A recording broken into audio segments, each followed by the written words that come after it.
तो नमस्कार दोस्तों, कैसे आप सब। स्वागत करता हूं आप सबका एक नए एपिसोड के अंदर स्टोरीज ऑफ बाबा नीम करौली, जहां हम साझा करते हैं आपके साथ में बाबा नीम करौली महाराज से जुड़े हुए किस्से, कहानियां और उनके चमत्कारों के बारे में, उनके नए नए चमत्कार जो उन्होंने जीवन पर्यंत किए। और तो ये किस्सा जुड़ा हुआ है मथुरा के एक निवासी डॉक्टर प्रभात कुमार शर्मा जी का। और डॉक्टर प्रभात कुमार शर्मा जी जो थे वो हायर लेवल की पढ़ाई कर रहे थे और बाबा के अनन्य भक्त थे। अक्सर जो है कैची धाम जाया करते थे बाबा के पास में। जब भी वो जाते बाबा के दर्शन के लिए और बाबा से मिलते थे तो बाबा उनको खाली एक ही चीज़ बोलते थे कि तू कलेक्टर बनेगा।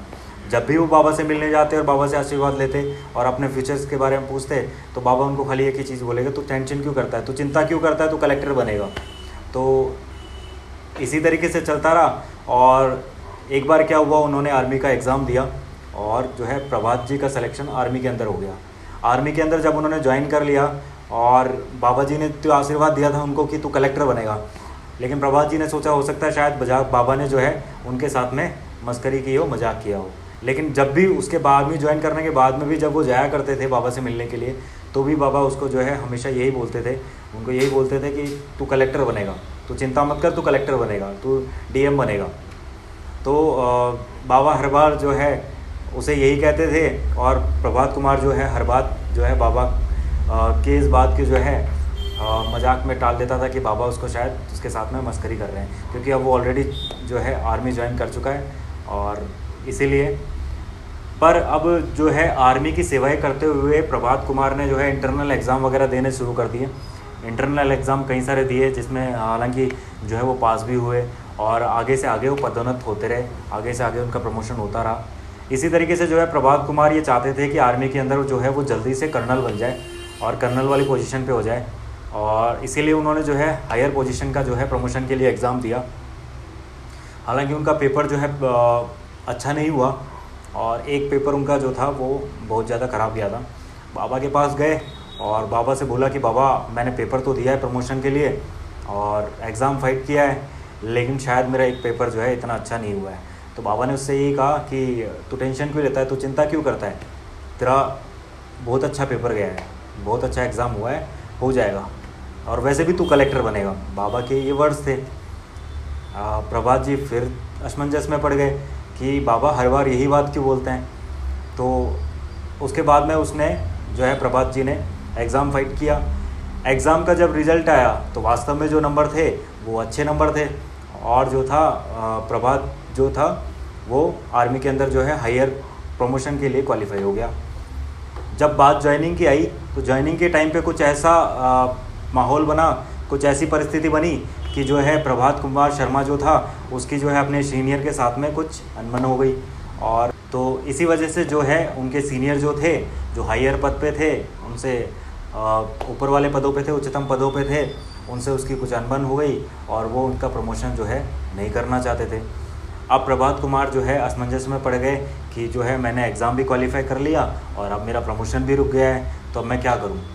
तो इसी तरीके से जो है कुछ समय निकला और जब उनका पदोन्नत नहीं हुआ, जब उनका प्रमोशन नहीं हुआ, अच्छा पेपर जाने के बाद में भी जब उनका प्रमोशन नहीं हुआ तो जो है प्रभात कुमार शर्मा जी वो अपने सीनियर्स से बहस कर बैठे।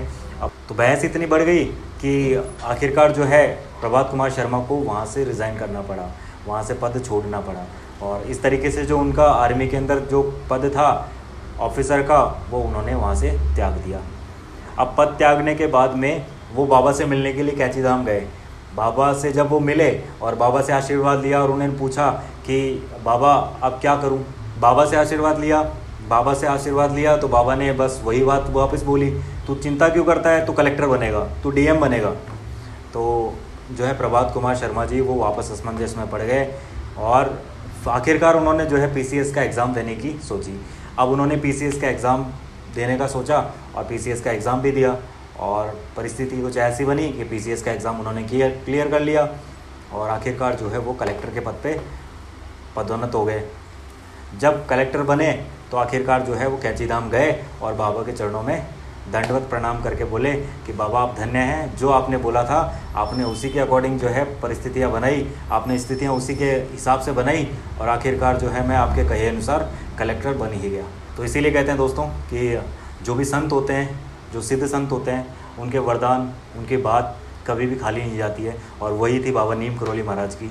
उन्होंने एक बार जो बोल दिया किसी के बारे में, किसी के भविष्य के बारे में, किसी की जीवनी के बारे में, तो वो होना है, और वो पत्थर की लकीर था। उसे कोई नहीं बदल सकता था, चाहे परिस्थितियाँ कैसी भी हो। वो परिस्थितियाँ जो है आगे से आगे चेंज होती जाती थी, और उसी की दिशा में वो आगे बढ़ता जाता था। भले ही वो चौधरी चरण सिंह हो, जिनको उन्होंने जो है एमएलए से जो है पदोन्नत करते हुए आखिरकार जो है प्राइम मिनिस्टर पद पे रहे, या फिर भले ही वो प्रभात कुमार शर्मा हो। तो बाबा बड़े चमत्कारी हैं, और वो दूरदर्शी है।